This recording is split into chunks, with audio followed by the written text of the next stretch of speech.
Pronto, agora está gravando. Então, é esse problema que nós vamos ver hoje com P e Q valores quaisquer, tá?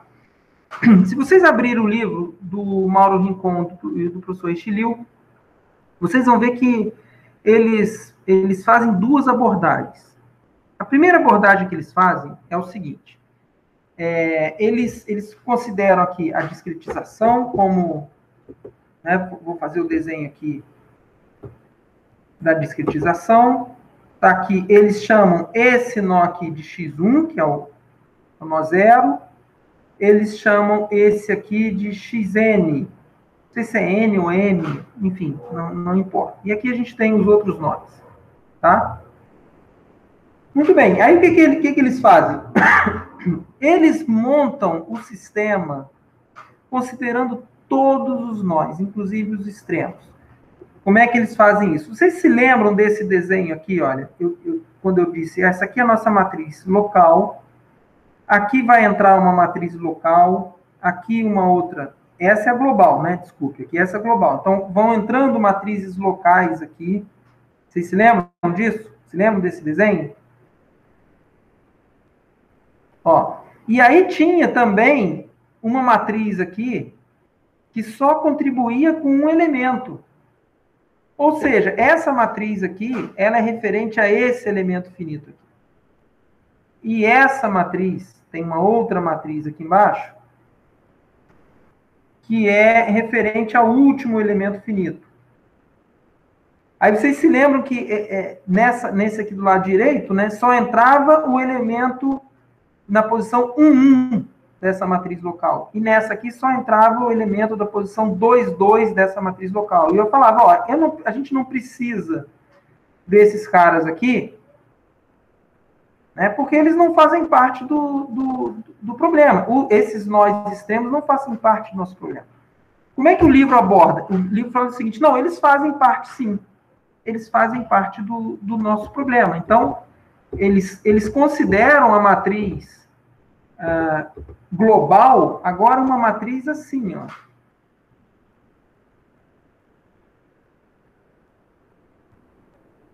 Essa passa a ser a matriz global. Tá? Aí vocês vão dizer, ué, mas tem equação demais aí. Por quê? Porque eu tenho, por exemplo, aqui 3, 6, 9 nós, mas eu só preciso calcular em 7. Então, o meu sistema seria 7 por 7. Ok, foi isso que nós fizemos. Mas como é que o livro aborda inicialmente? Ele faz um sistema 9 por 9. É como se fosse um sistema superdimensionado. Só que ele sabe o seguinte, ele sabe que nesse caso o C1 vale P e Cn vale Q. Por quê? Porque são as condições de contorno. E aí ele altera o sistema linear para forçar que quando esse sistema linear 9 por 9 for resolvido, ele forneça naturalmente C1 igual a P e Cn igual a Q. Tá? Eu não gosto dessa abordagem. Eu não gosto por quê? Porque ela funciona apenas em problemas unidimensionais, em que a gente sabe que as condições de contorno são aplicadas sempre no primeiro nó e no último nó. Então é fácil você fazer essa abordagem, coisa que no problema bidimensional ou tridimensional é impossível. Tá? Então eu não gosto. Se vocês quiserem, deem uma lida lá no livro. Tá? Eu fiz aqui um resumo da abordagem deles. Então vale a pena dar uma lida, não tem problema nenhum. Mas não é assim que eu vou abordar aqui. Tá certo? Eu vou abordar da seguinte forma, que o livro faz também da forma que eu gosto, que é uma forma mais formal, vamos dizer assim. Tá? Não vou dizer mais matemática, porque você mexer no sistema linear é algo matemático também. Mas é mais formal no contexto dos elementos finitos. Tá? Bom, então vamos relembrar que em algum momento a gente tinha o seguinte problema.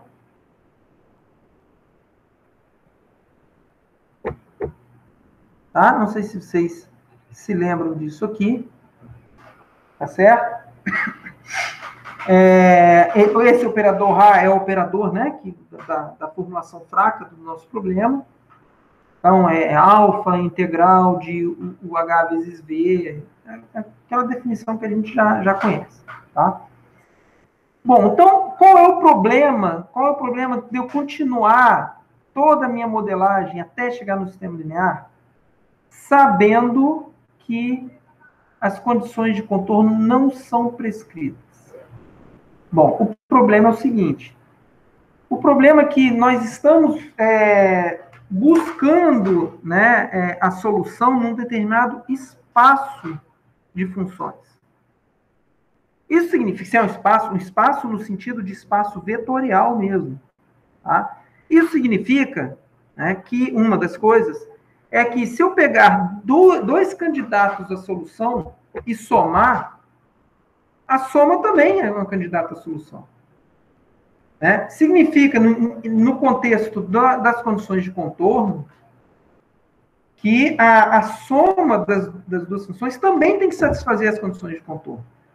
Por outro lado, se eu pego aqui uma função W, tá, que satisfaz a minha DO, e uma outra função,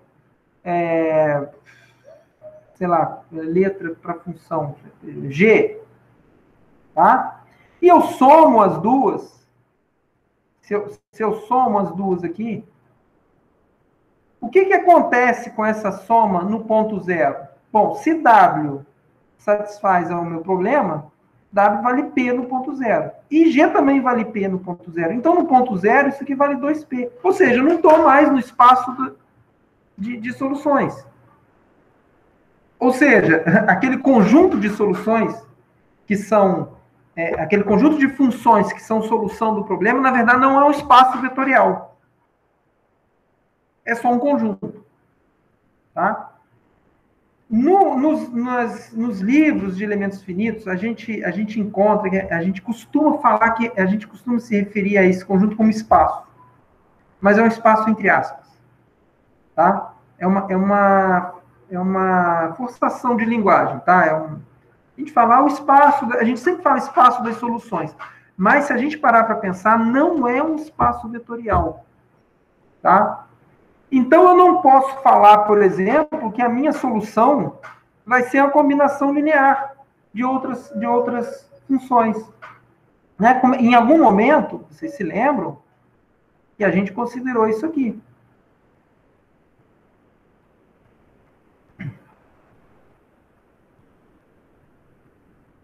Por quê? Por que a gente pode considerar isso? Porque a gente está considerando que a nossa solução e as funções de interpolação estão no mesmo espaço vetorial. No espaço daquelas funções que, no fim das contas, é H01, suporte compacto e suficientemente suave. Mas agora não, pessoal. Agora o meu problema, eu tenho valores prescritos diferentes de zero. Então, a minha solução numérica e as minhas funções de interpolação estão em espaços diferentes. A minha solução numérica nem está no espaço vetorial. Olha como a gente usa a palavra espaço. Mas está num espaço, entre aspas, diferente da minha... Então, eu não posso, nesse contexto, eu não posso fazer isso. Então, o que a gente tem que fazer? A gente tem que mudar o nosso problema. Tá? A gente vai mudar o nosso problema, de forma que esse novo problema, primeiro, tenha a mesma solução do problema original. E segundo, a solução dele caia dentro do espaço que eu quero, que é esse mesmo espaço aqui. E a gente faz isso fazendo uma mudança de variáveis. Tá?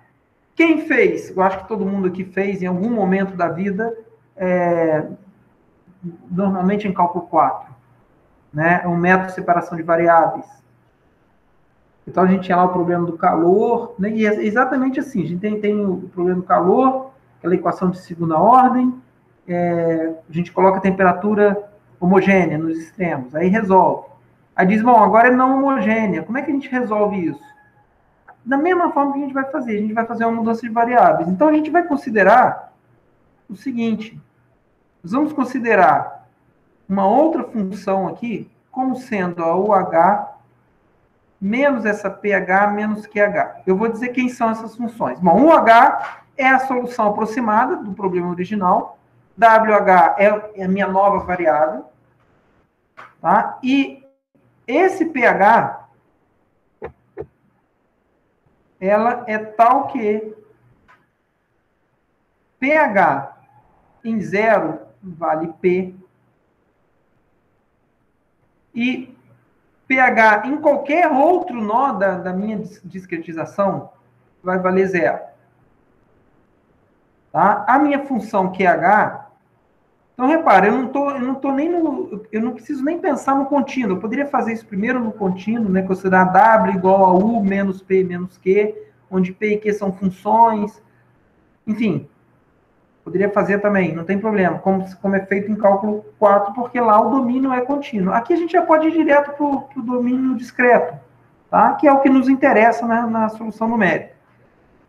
Então, o QH em 1 vale Q, e QH em qualquer outro nó vale 0, né? Então, aqui é I diferente de... Deixa eu escrever isso aqui melhor. Vou colocar diferente. Não, então aqui é 1, 2, até N, e aqui I é 0, 1, até N menos 1. Tá? Lembrando que na minha discretização, no ponto 0, eu chamo esse nó de x0. No ponto 1, eu chamo isso aqui de xn mais 1. Eu chamo assim, o livro não faz isso. O livro chama de x1 e xn. Tá? Muito bem. E a minha...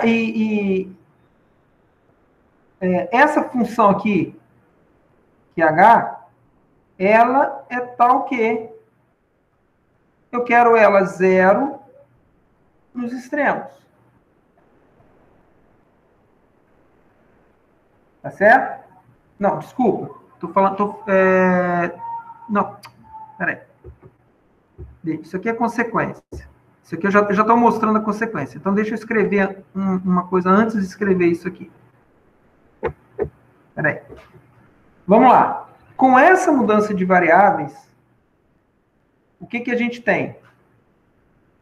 Qual vai ser o valor de W no ponto 0? Vai ser o H no ponto 0 menos P menos 0. Mas, ora, esse UH aqui, ele vale justamente P. Então, essa função nova, essa nova variável, vale 0 no ponto 0. E ela também vai valer 0 no ponto 1. Porque vai ser UH no ponto 1 menos 0 menos Q. E o H no ponto 1 vale justamente Q. Então, essa função aqui, ela naturalmente satisfaz a condição de contorno prescrita. Ou seja, está caindo dentro do espaço, do mesmo espaço onde vão estar as minhas funções de interpolação. E aí sim eu vou poder escrever essa função W como combinação linear das funções de interpolação. Tá? Bom, mas como é que fica o nosso problema? Tá? Nosso problema, então, é o seguinte. O H de x vai ser WH de x. Olha, já que W é U menos aquelas funções, então aqui vai ficar PH mais QH. Tá? E aí, o que a gente tem? Né? A gente tinha menos alfa, UXX. Não vou fazer daqui, não. A gente já está começando... Espera aí. A gente já está da formulação, a gente já está um pouquinho mais adiantado. A, UH, V igual a FV. Tá? Então, a gente substitui isso aqui. Vamos substituir, vai ficar WH mais PH mais QH, V. A gente sabe que esse operador é bilinear, então, isso aqui vai ficar AWHV igual a FV menos a PHV menos a PHV. Tá certo? Então, eu como é linear, eu fiz a distributiva aqui e joguei o que me interessava para o lado direito. Tá? Então, esse aqui, pessoal, passa a ser a nossa formulação fraca do problema. Tá? Isso aqui, né, para todo V naquele espaço Vzão, que é o H01, né? E a vantagem disso é que o W também agora está nesse mesmo espaço. Então, agora sim, nós podemos escrever que o meu WH vai ser a combinação linear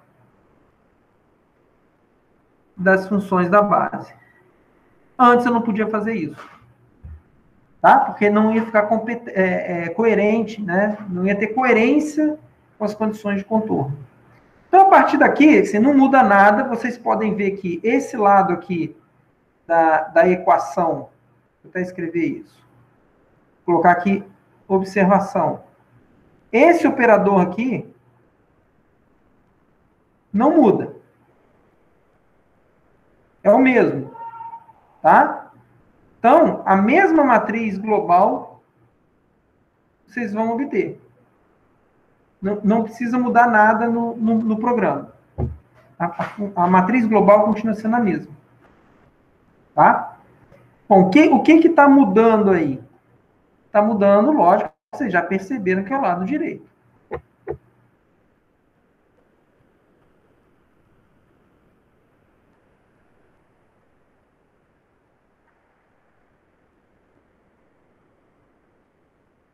F vai mudar. Tá? Como é que F vai mudar? Essa é a pergunta agora. Tá? Claro que aparecem duas parcelas aqui, já fica claro que o vetor F nesse problema é totalmente diferente do anterior. Né? Mas vamos tentar entender o que está acontecendo. Tá? Bom, fazendo, né, já considerando aqui, eu estou pulando um pouquinho alguns passos, porque já foram feitos, tá? E vocês têm certeza que já estudaram. Né? Então, pegando, ver como as funções da base, né? O que a gente vai ter aqui olhando para essa formulação fraca. Então, a gente vai ter AWH Φi, Φj, né? Vamos colocar Φj aqui. Φj igual a F Φj menos, vamos relembrar aqui como é que tá, ó, menos A PHV, então agora PH Φj menos A PH Φj, tá? Então agora a gente está nesse contexto aqui. Ok? Bom, de novo, agora sim a gente pode usar, né, essa combinação linear aqui, e a gente só pode usar, né, com toda essa justificativa que eu dei antes, de mudança de espaço, estamos procurando agora essa solução W num espaço coerente com V, né? Então, a gente vai ter de novo aqui, somatório, I de 1 até N, Φj. Eu estou mudando aqui os índices, tá? Meio CJ, só para ficar coerente, mas não, como é um índice é dummy, né? Então, posso mudar aqui. Então, aqui CJ, esse aqui é justamente. Então, isso aqui vai dar justamente... Não aqui, peraí. Fui demais aqui. Como a gente já está cansado de saber, esse aqui é o elemento IJ da matriz global. Tá? E do lado direito, a gente continua tendo aqui F de Φi menos A PH Φi menos A QH Φi.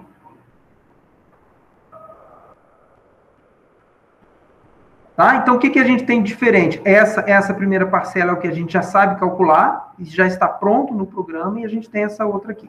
Então, vamos lá. Como é que a gente vai ver isso aqui? Repara o seguinte. Vamos pensar em I igual a 1. Tá? Como é que vai ficar a primeira equação do meu sistema? Espera aí que não está coerente aqui. Eu coloquei I aqui, então aqui é J. Pronto. Agora está coerente. Tá. Agora está coerente. Então, vamos lá. Para I igual a 1, o que a gente vai ter? A gente vai ter...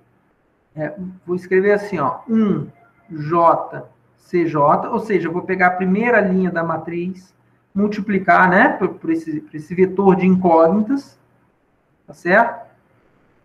Aqui do lado direito vai ficar F φ1 menos A PH φ1 menos A PH φ1. Mas olha só, a gente pode pensar o seguinte, nós vamos, nossa, eu pensei vamos e escrever famos.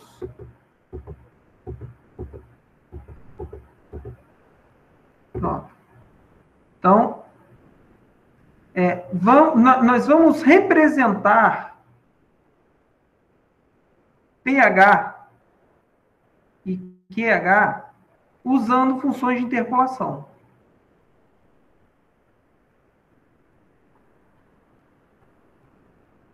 É para isso que elas servem, né? As funções de interpolação servem para isso.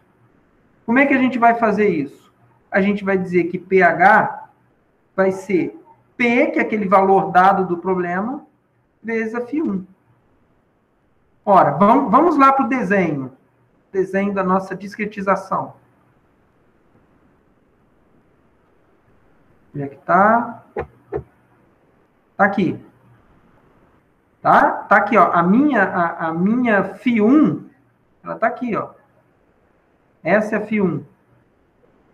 Eu estou dizendo que esse valor P, na verdade, quer dizer, a função, né, que vale P nesse nó, eu estou reescrevendo ela como sendo P vezes a função de interpolação φ1. Repara que com essa definição, essa minha função vale zero em todos os outros nós, que era justamente o que eu queria.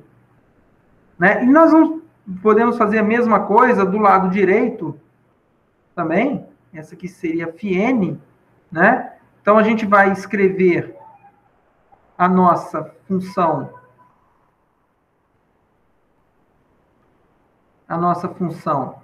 QH como sendo a constante Q, dada do problema, φn. Tá? Isso é uma forma de representar essas funções. Então, o que a gente obtém nessa primeira equação? A gente vai obter aqui, primeira linha da matriz vezes o vetor F φ1 menos, repara, pH é essa constante vezes a função. Então, o operador é bilinear, vou colocar a constante do lado de fora. A vezes φ1, φ1. Aqui também, vou colocar a constante Q do lado de fora. A φn, φ1. Agora, é claro que isso aqui, pessoal, vale zero, né? Por quê? Porque φ1 e φn estão... Desculpa. φ1 e φn estão distantes. Então, isso aqui vai ser zero. Tá? Então, qual é a conclusão que a gente chega, né, analisando a primeira equação? A gente chega à conclusão que o primeiro elemento do vetor global vai ser F φi menos P A φ1, φ1.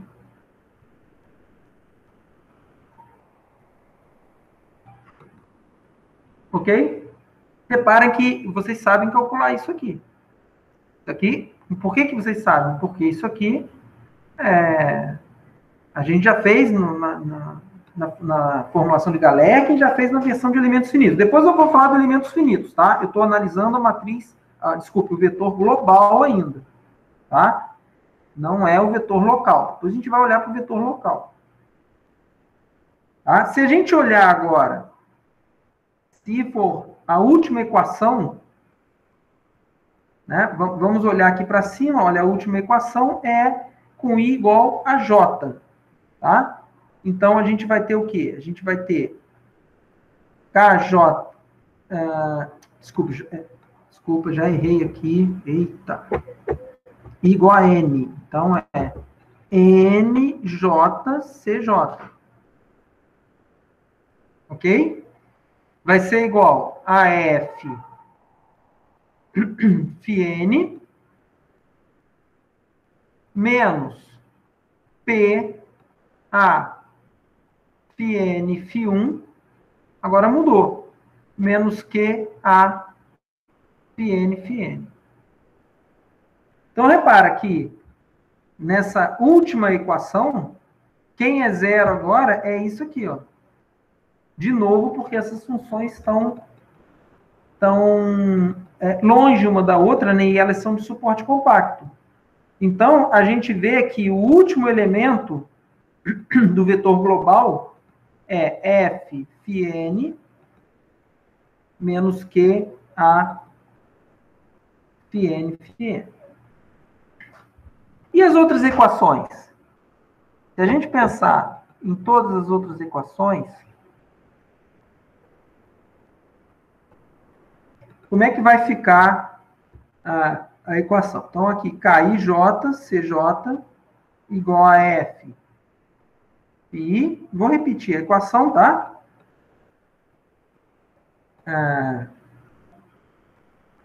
Aqui é φ1 e menos Q φn φi. Bom, vamos relembrar, pessoal. Relembrar de novo aqui o desenho. Tá? Então, eu tenho aqui o nó xi. Essa é a minha função φi. Ok? O que acontece, por exemplo, se for igual a 2? Peraí, deixa eu pensar aqui. F1, F2. Não, peraí. Deixa eu ver se eu não cometi nenhum erro aqui em cima. Então, bateu uma dúvida aqui.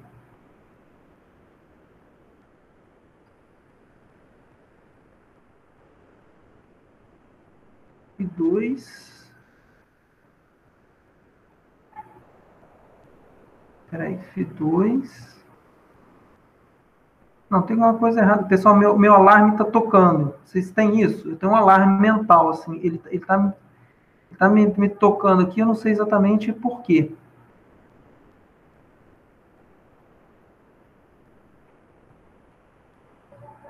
Tô achando que tem eu acho que eu não estou coerente na numeração.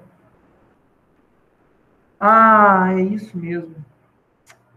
Pessoal, tá. Já sei o que aconteceu. Deixa eu explicar para vocês. Ó, eu preciso colocar lá no desenho, de novo, só para relembrar que... isso aqui, eu escrevi x1 aqui. Para nós, isso aqui é x0. Isso aqui, porque eu não podia ter olhado esse desenho. Esse desenho faz parte dessa explicação aqui. A gente tem que pensar em outro desenho aqui. Deixa eu ver aqui. Vamos fazer um desenho aqui. Esse é o nosso x0. Esse é o nosso xn mais 1. Tá? Então, esse aqui é o x1. Esse é o xn.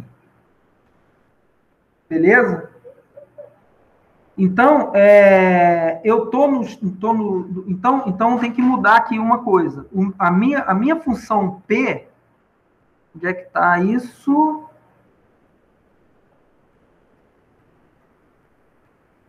Onde é que eu defini a função P como sendo uma... Aqui. Aqui não é 1, pessoal. Aqui é 0.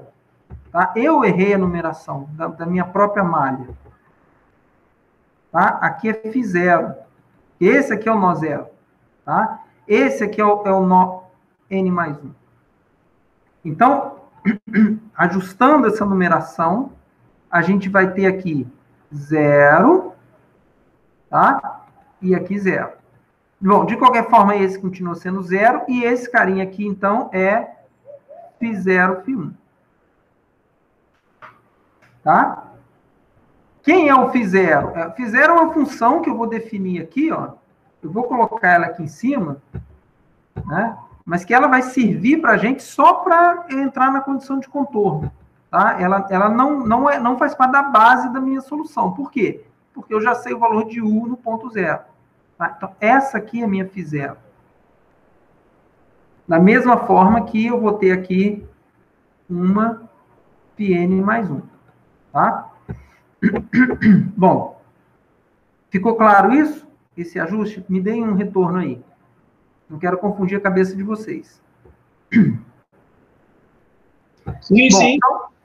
Então é só ajuste da numeração, tá vendo? Por isso que eu sempre falo para os alunos. Primeira coisa que você vai fazer, desenhe a sua discretização, coloque número nos seus nós, coloque número nos seus elementos finitos e siga essa numeração. Eu posso fazer de um jeito, o Amaury pode fazer do outro, o Rafael pode fazer de um outro, não importa, contanto que você faça sempre coerente. O que eu fiz aqui foi uma incoerência na numeração. Por isso que deu um resultado que eu não estava esperando. Eu falei, ué, tem um erro em algum lugar.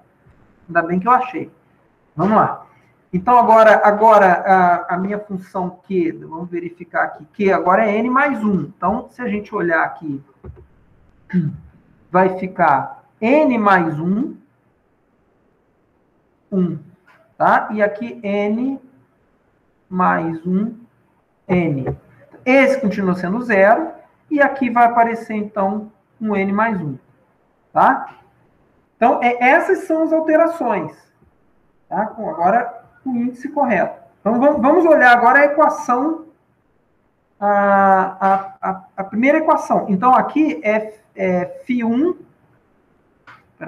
aqui é φ0, deixa eu escrever melhor aqui, para não ter confusão depois. Aqui é φ0, ok? E aqui é N mais 1.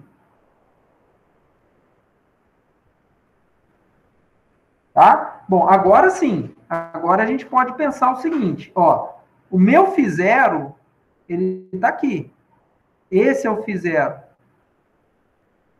Né? O nó x0, o nó x1. Tá? Vamos dizer que... Aí, deixa eu colocar aqui o x2. Vamos dizer que esse aqui é o x2. E esse é o x3. Tá? Olha o x2 onde está definido. Olha o suporte compacto dele. x2 vezes x0 dá 0. Então, esse cara aqui, esse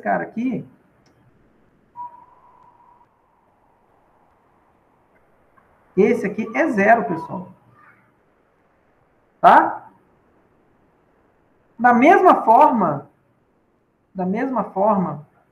peraí que eu esqueci aqui, tem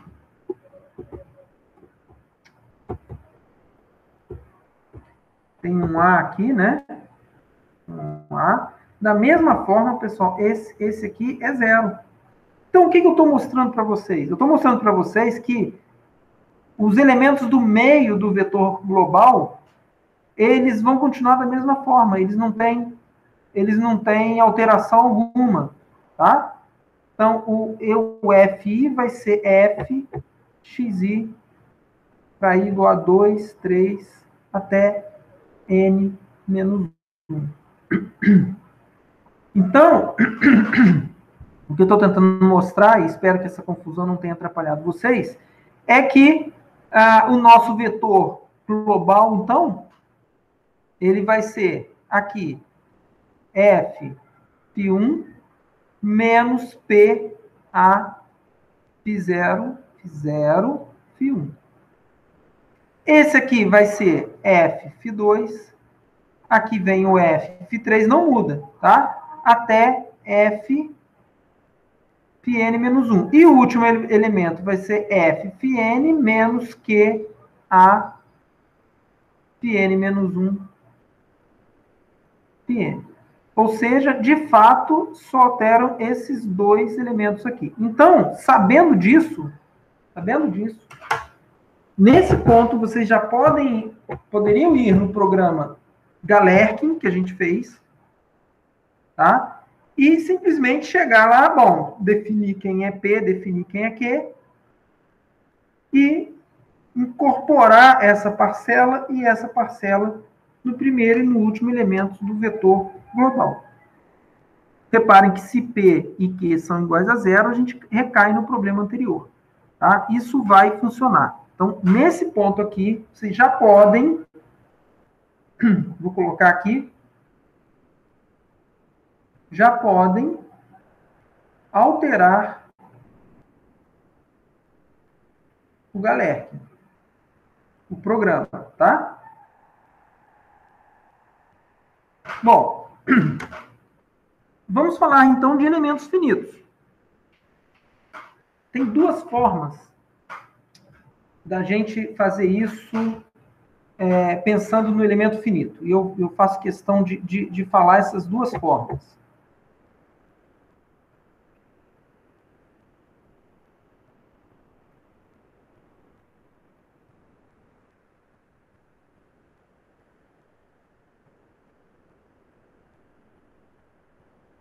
Como é que a gente incorpora essa condição de contorno quando a gente tem um programa de elementos finitos? Ou seja, a gente não monta o sistema global diretamente. A gente monta matrizes e vetores locais e com eles a gente constrói a matriz e o vetor global. Tá? Como é que a gente faz? Como é que a gente incorpora, então, essa condição de contorno? A gente tem duas opções. Eu vou falar das duas. A opção 1, olha, a gente monta o sistema global. A gente monta o vetor global. Monta o vetor global normalmente. Tá? O que eu quero dizer com isso? Estamos percorrendo os elementos finitos, montamos os vetores locais, carregamos esses vetores no vetor global, e só depois nós descontamos aquelas parcelas. Então, nós vamos fazer F1 receber F1 menos PA Φ0 Φ1. E depois Fn receber Fn menos QA N menos 1 Φn. Isso é possível fazer. Esse é o jeito, eu acho que os dois jeitos são simples, tá? Mas esse, então, como a gente sabe como é que a gente altera o vetor global, gente, monta o vetor global normalmente, não precisa mexer nada naquele loop que percorre os elementos finitos e vai montando o vetor global. Não precisa mexer naquilo. Acabou de montar, você incorpora essas parcelas. Claro, vocês vão ter que calcular isso aqui, né? Vão ter que calcular isso aqui. Esse aqui é um elemento só. Isso aqui é um número, tá? Isso aqui vocês vão ter que fazer.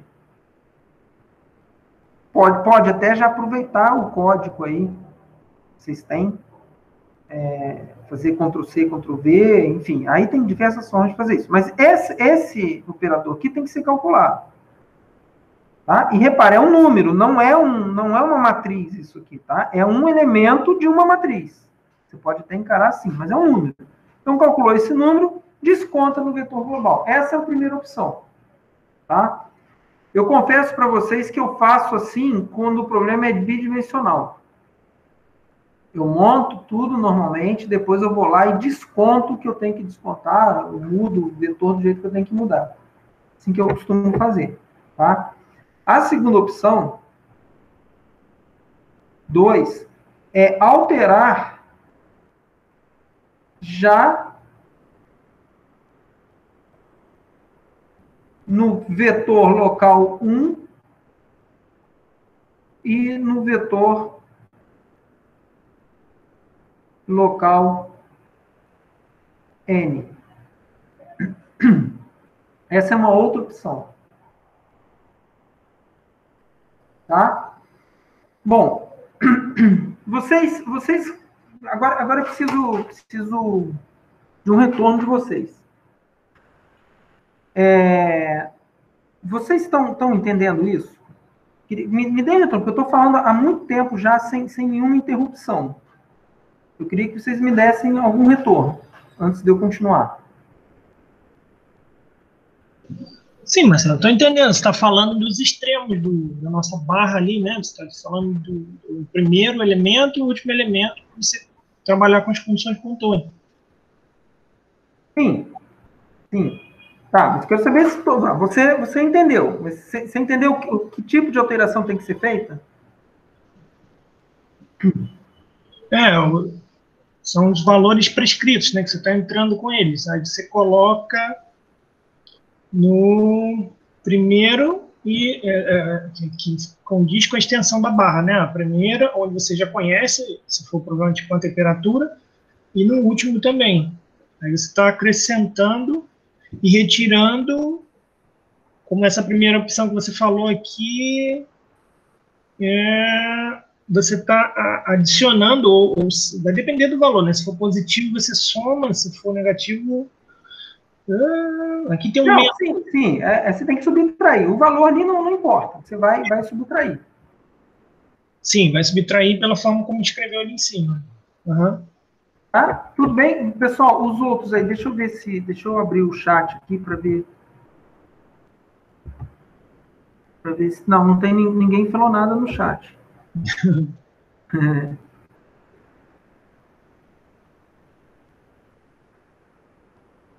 Tá, o Antônio agora se manifestou. Professor, a princípio parece tudo ok, mas eu só vou ter certeza mesmo quando eu colocar a mão na massa. Tem que fazer, né? Tem que fazer. Tá? Bom, o que a gente pode fazer agora? Eu estou na dúvida. Eu quero saber a opinião de vocês. O que vocês acham? Porque, assim, o que eu falei, eu preciso frear um pouco. Porque, assim, eu estou dando matéria e programando, não sei se num ritmo bom para vocês, principalmente em termos da programação. Por isso que eu queria dar um fôlego para vocês olharem com carinho a programação. Então, uma proposta, tá?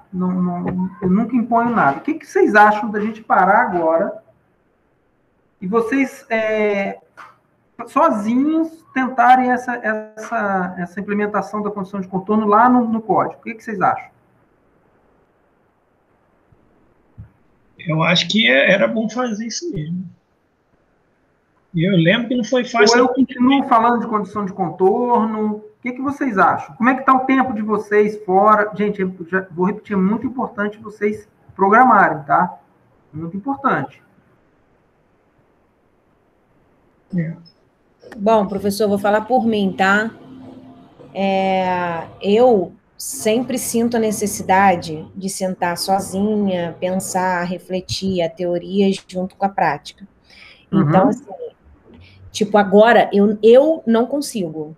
Eu tenho que sentar, assistir a aula novamente, refletir e depois testar, fazer os testes e aí tirar as dúvidas depois. Mas isso é um caso particular meu, até porque eu tenho que sair daqui a 10 minutinhos. Tá. Então... Não, mas a ideia é exatamente fazer exatamente isso que você está fazendo, tá? Saiu daqui, mesmo eu tendo feito o programa, vocês sentaram e programaram. Então, olha só, eu vou propor para vocês o seguinte, mas aí a proposta é uma proposta séria. Eu vou parar aqui, tá? Próxima aula, vou puxar um pouco o freio de mão, próxima aula a gente continua falando de condição de contorno, mas vamos combinar o seguinte, vocês vão ter que realmente sentar e fazer implementar isso até terça-feira. O que vocês acham? Tranquilo, Marcelo. Eu tinha até pensado em fazer isso hoje, sentar e deixar esse programa pronto. Que aí eu já cheguei a mexer alguma coisa, mas não terminei. Eu queria terminar isso hoje, né? Como você falou, era bom fechar essas ideias todas do programa 1D para depois a gente ver só o 2D. Exatamente, Amaury. Eu não quero entrar no 2D no folho, correndo, entendeu? Eu quero. É muito importante que vocês. Então vamos lá. Agora eu tô batendo martelo. Não vou falar mais nada hoje, tá? A gente deu um passo a mais hoje, que é colocar a condição prescrita não homogênea. Então vamos lá. O que eu sugiro para vocês? deem uma olhada com calma nessa aula, façam a cópia da versão 2 do nosso programa, tá lá, V2, né? E coloquem essa condição de contorno. Coloquem lá. Mas é importante também que vocês tenham a versão de vocês. O que é isso? Pessoal, não tem problema nenhum olhar para o meu código e digitar igual. Nem que vocês façam isso. Vocês digitem a mesma coisa. Mas vocês vão ser obrigados a digitar e rodar e ver o que acontece. É muito importante. Pessoal, acreditem em mim. Acreditem em mim. Para vocês compreenderem bem a implementação do bidimensional, vocês têm que estar dominando o unidimensional. Nessa vez, eu decidi fazer em sala o programa de elementos finitos. Não faço isso sempre. Eu decidi fazer tudo aqui, mostrando para vocês como é que faz. Por um lado, ajuda? Eu acho que sim. Ver outra pessoa fazendo ajuda. Mas se só ficar vendo, você não vai aprender. Então, em algum momento, vocês têm que encarar essa implementação. Então, vamos fazer agora, beleza? Então, vou parar aqui. Por favor, até terça, de preferência, até terça, vocês terem a versão de vocês com condição de contorno prescrita não homogênea. Combinado?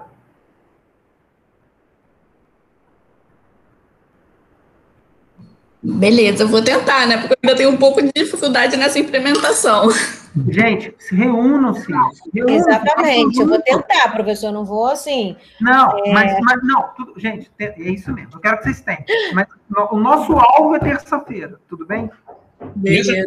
Não estou dizendo que é uma prova, que vai ter uma avaliação, que vocês vão ganhar nota com isso, não é isso. Mas vamos combinar que o alvo é terça-feira. Eu quero terça-feira, todo mundo chegando aqui, Marcelo, nem que seja assim, eu não consegui. Não conseguiu por quê? Porque eu fiz aqui, deu errado, eu fiz aquilo ali, deu errado. Não pode ser, não consegui porque eu não fiz. Beleza? Tranquilo. Beleza. Então tá. Vamos fazer assim. Quero todo mundo com o teclado na mão. Terça-feira a gente volta a conversar. Tá bom? Tá certo. Então tá, pessoal. Foi uma interrupção um pouco brusca, né? Porque eu comecei a escrever, vamos olhar pelo elemento finito, mas a gente continua, vamos com calma agora. Agora eu quero que vocês foquem na implementação. Tá? A gente tem tempo, bastante tempo para olhar o bidimensional com calma. Eu acho que vai dar tempo até da gente... Porque termina quanto o trimestre? Quem pode me dizer?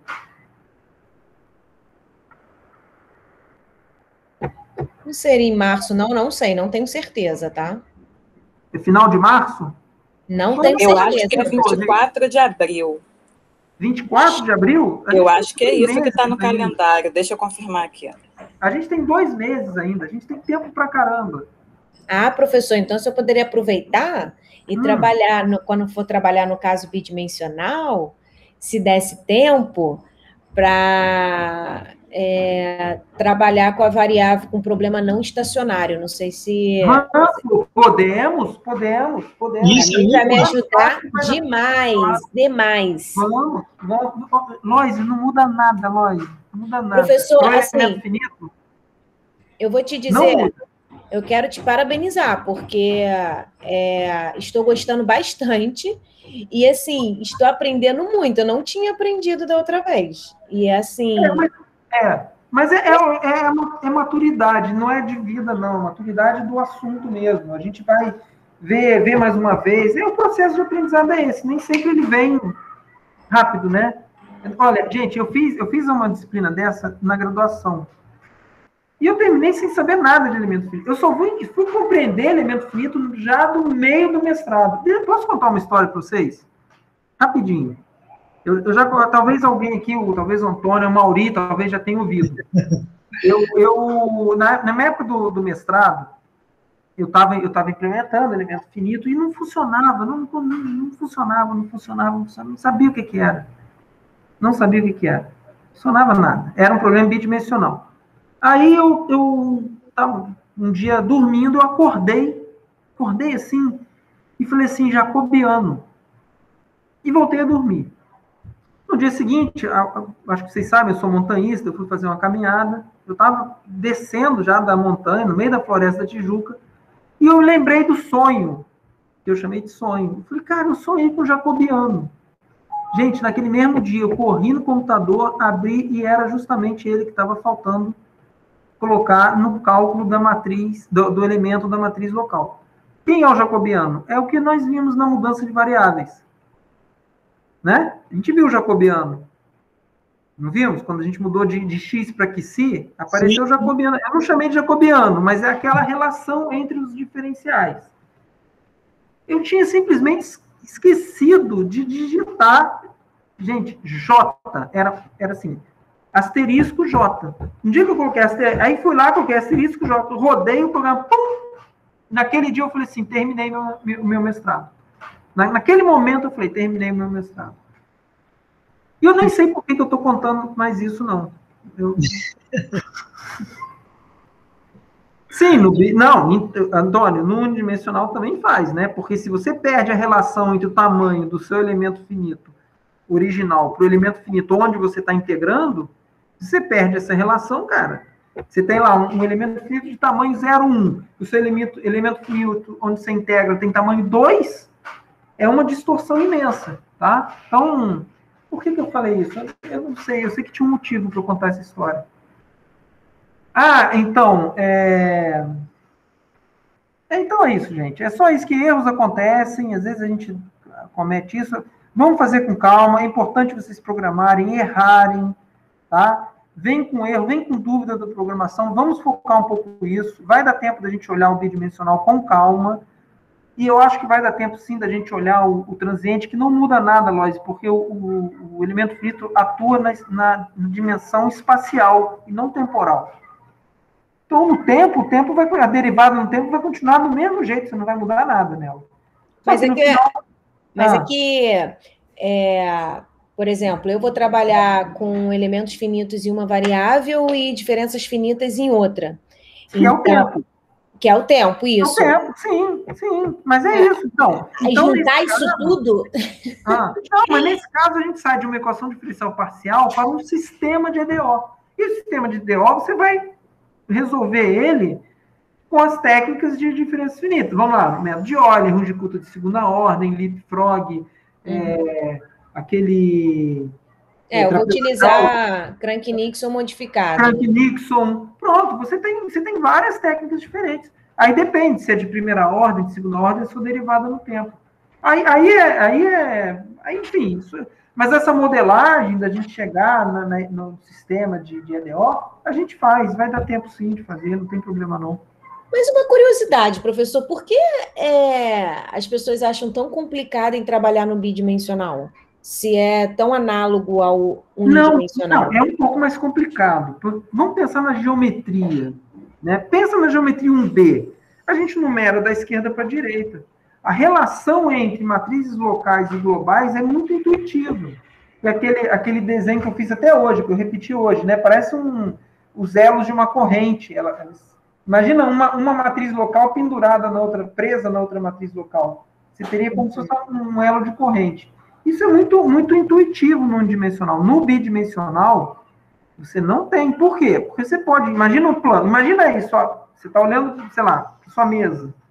A sua mesa é o seu domínio. Você discretiza a sua mesa com quadriláteros. Você pode numerar esses nós do jeito que você quiser. Certo? Não tem uma numeração intuitiva que vá te levar naturalmente a uma relação óbvia entre matrizes locais e a matriz global. Mas essa numeração influencia fortemente no problema? Não, olha só, a solução do problema vai ser a mesma. Mas você, mudando a numeração, você tem matrizes com banda menor ou banda maior. Gente, já vi a complexidade. Você entendeu como é que é? Você entendeu? Então, assim, o que muda o bidimensional? Um pouquinho na matemática, claro, que são duas variáveis. Então, as derivadas, né? A gente tem que tomar certo cuidado, né? A gente tem que falar em gradiente, né? Então, muda um pouquinho. Essa formulação, a formulação que a gente vai ver, vai ser muita formulação matricial, uma matriz que vai guardar os derivados das funções de interpolação. Pô, cada função de interpolação vai ter duas derivadas, e não uma. Né? dependem de Xi e de eta, e não só de Xi. Então tem essa diferença matemática.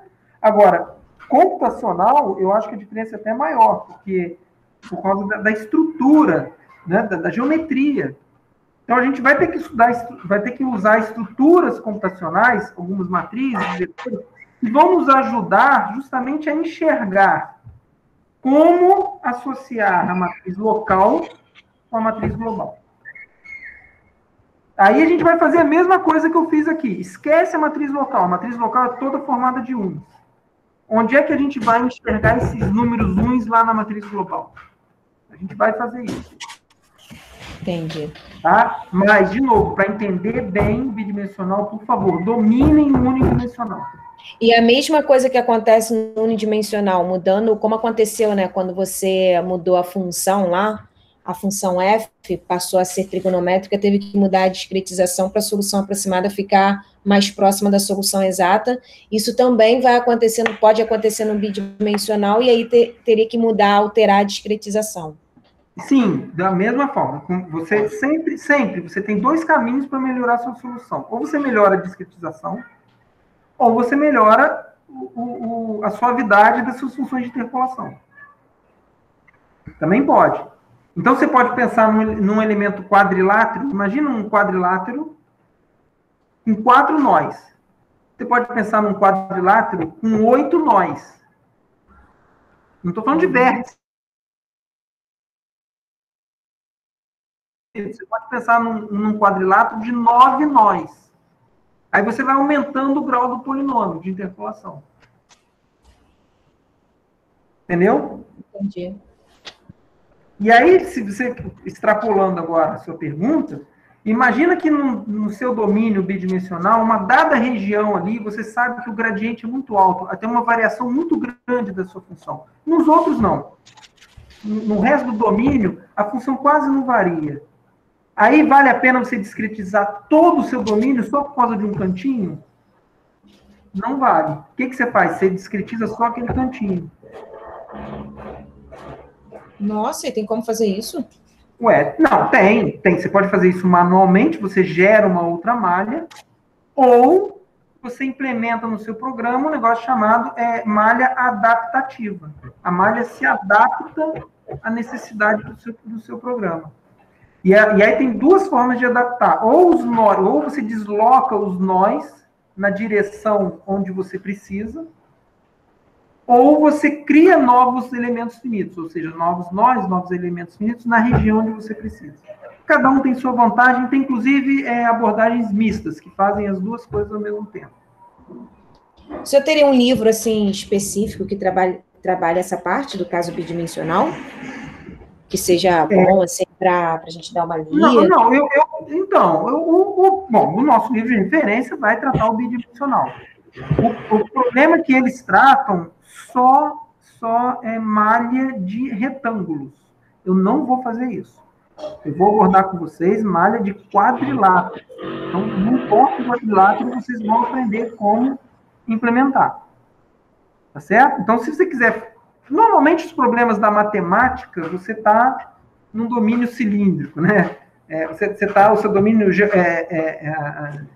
espacial é um retângulo, normalmente, tá? E aí é suficiente. Se não é, você transforma o seu problema para ser, tá? Então, fronteira módulo, aquelas coisas, você faz, né? Faz as mudanças de variáveis, você cair numa coisa que é confortável, que normalmente é um retângulo.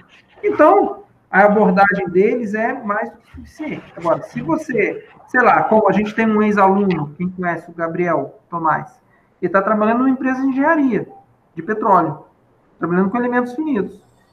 Se ele chegar lá e dizer assim, eu só sei implementar isso aqui no retângulo, o cara vai dizer, obrigado, volta daqui a um ano quando você aprender. Entendeu? Caramba, entendi. Então, você tem que ter um domínio qualquer. Você pode ter sei lá, qualquer geometria, qualquer domínio da geometria. O seu domínio pode ter uma geometria qualquer. A gente discretiza para o elemento finito. O elemento finito também pode ser um quadrilátero qualquer, você implementa e resolve. Então, aí, nesse sentido, os melhores livros que eu gosto. Eu vou colocar aqui, tá? No chat. É o Thomas Hughes Tá? Acho que esse é Introduction... Não é Introduction, eu não lembro. Mas Thomas Hughes é um livro clássico, tá? Ele é um livro um pouquinho mais matemático, eu gosto muito do jeito que ele faz as contas, tá? Tem o livro do Cook. Esse você tem que procurar sempre Cook Finite Element Method. Sempre procura assim, tá? O livro do Cook. A gente brinca que é cookbook, como se fosse um livro de receita mesmo. Ele já tem uma abordagem mais de engenharia, porque o Elementos Finitos surgiu com a engenharia, né? Com a engenharia civil. Né? Estruturas, não sei o quê. Então, ele tem um pouco mais essa pegada de olhar para o problema e, dado o problema, ele construir o que ele precisa. Então, ele fala de treliça, coisa que não interessa a gente. Treliça é aquela estrutura que tem galpões de aço, né? Aquelas coisas. Então, computacionais ali. Por exemplo, já a abordagem dele do elemento finito, quando você estuda a geometria do elemento finito, eu prefiro o Cook. Se der tempo, eu falo também, posso falar de elemento triangular e coisas do tipo. Tem um livro que é o Zienkiewicz, eu acho que escreve assim, se não me engano, ou alguma coisa próxima disso. Esse livro são 2 volumes. O primeiro para problemas lineares. O segundo para problemas não lineares. Esse livro também é excelente, é um clássico também, é um livro mais denso, mais pesado. Eu, infelizmente, não tenho, eu estou até sem o PDF dele, tá? E há muitos anos até que eu não abro esses enquetes. Agora, tem outros livros que tem, assim, normalmente uma pegada mais matemática, né? Que, vamos estudar a estimativa do erro, mas essas coisas que o Mauro gosta de fazer, por exemplo, vocês vão fazer. Aí é olhando o elemento finito mais, vamos dizer assim, teórico, né? Esses aqui, eles tentam juntar, mais assim, de modelagem, digamos assim. É você modelar um problema para elementos finitos e resolver computacionalmente. Então, eles estão ali... Isso que eu quero. É resolver computacionalmente. Então, são esses aí. São os 2 primeiros, tá? O Hughes e o Cook. São esses que eu acho que podem... O Hughes tem uma ordenação mais intuitiva, a meu ver. O Cook, ele mistura um pouco, ele fala um pouco aqui, depois fala em outro, um pouco em outro capítulo, ele espalha um pouco as coisas. Ele é um pouco mais difícil de acompanhar. Mas se você precisar de ajuda para achar alguma coisa lá, eu posso te ajudar. Tá bom, professor. Muito obrigada. Eu vou ter que sair, já estou atrasada para buscar minhas filhas. Tá bom. Tá bom? Valeu. Marcelo, Antônio, você quer falar? Diga. Olha só. Você falou que está falando dos domínios, né? Tem vários, né? Triangulares, retangulares, esse está dando. De resultado, tem alguma diferença? Por exemplo, você pode resolver o mesmo problema com os dois? Pode resolver o mesmo problema com os dois. E dá Vocês alguma... ainda estão vendo aqui no meu papel, não estão? Então. Tá? Então, vamos lá. O que a gente tem? A gente tem, por exemplo, um quadrilátero de 4 nós, que a gente chama de Q4. A gente pode pensar um quadrilátero de 8 nós, com nós intermediários aqui. Tá? Esse aqui é o Q8. A gente pode pensar num quadrilátero com 9 nós. Tá? Então, está aqui o Q9. Triângulo. Tem o T3. Tem o T6. Tem esse aqui, que eu nem... 1, 2, 3, 4, 5, 6, 7, T9. Tá?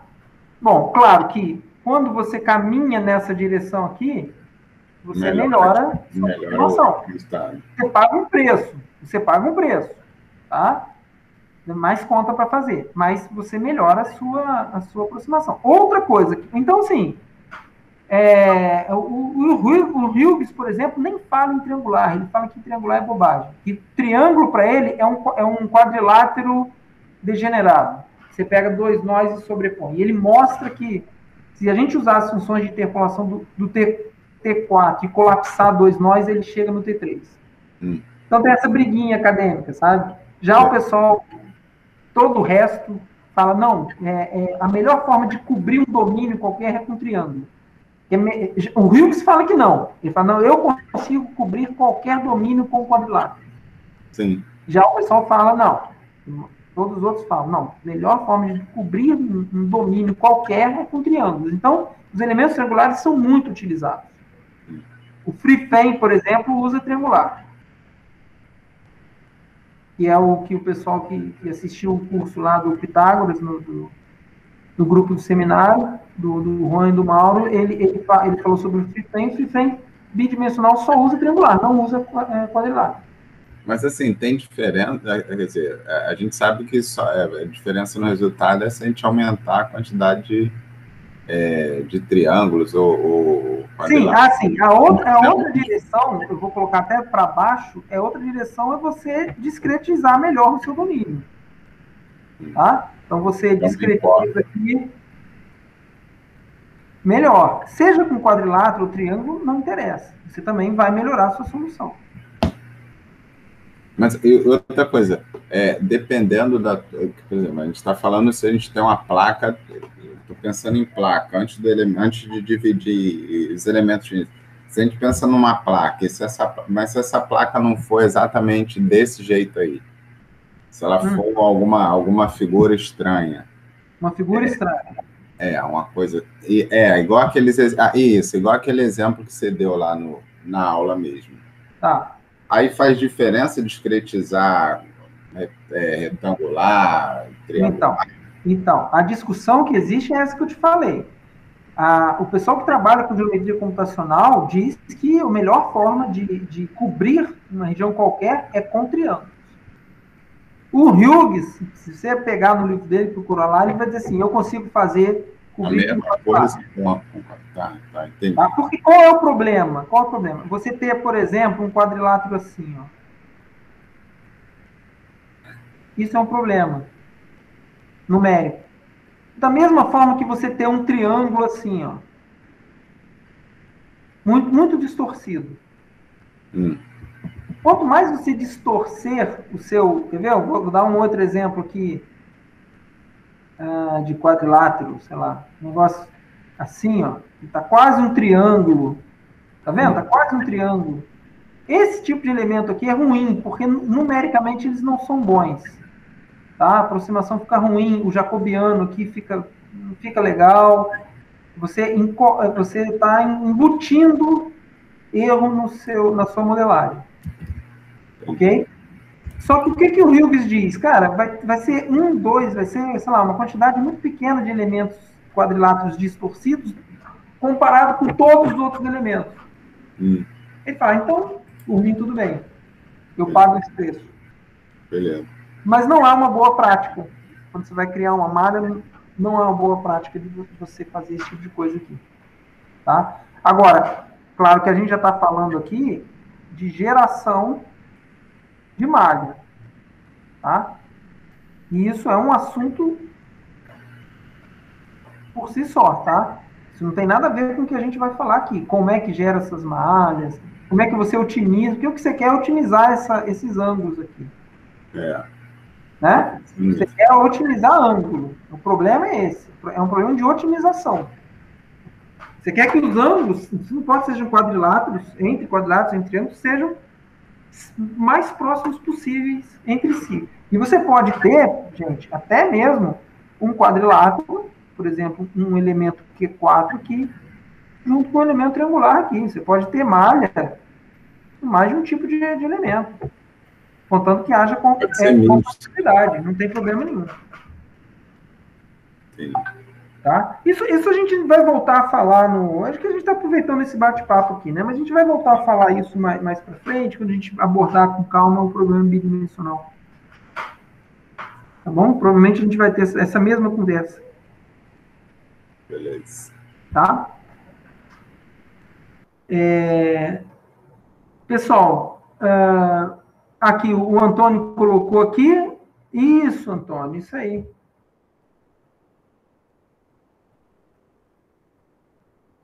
É isso mesmo. Mas é dover civil? O que é dover civil? Você colocou aqui no chat. Isso que dá em parênteses aqui, eu nunca vi escrito, não. Então, copiei lá, porque eu pensei que tá, não, mas o livro é esse mesmo. Define Linear Static Dynamic. É esse mesmo. É esse livro mesmo. Esse é o do Hughes. E tem o do Cook também. Porque o título é diferente. Tá? São esses dois que eu recomendo para vocês. Tá bom? O Rafael levantou a mão. Rafael, desculpa, cara. Você levantou a mão. Fala, Rafael. Não, eu levantei no início da aula, mas a gente já falou. Desculpe, cara. Eu tenho que me acostumar ainda com esse negócio. Bom, pessoal, é isso. Alguém tem mais algum comentário, alguma pergunta? Não. Não? Vamos lá. Então, nos vemos na terça-feira, tá? Vamos focar programa. Vamos relaxar com a teoria, vamos focar programa agora, tá bom? Sim. Beleza. Tentar resolver tudo terça. Ok, até terça. Falou, Marcelo. Valeu. Qualquer problema, compartilhem comigo o Colab. Para quem está fazendo Colab, compartilhe que eu vou dar uma olhada. Bruna, o seu é o primeiro da fila, tá? Eu vou olhar. Não, mas eu vou refazer a C, eu já refaço e mexo no C. Tá bom. Pessoal, até quinta, então. Falou, Marcelo. Até quinta. Valeu. Até.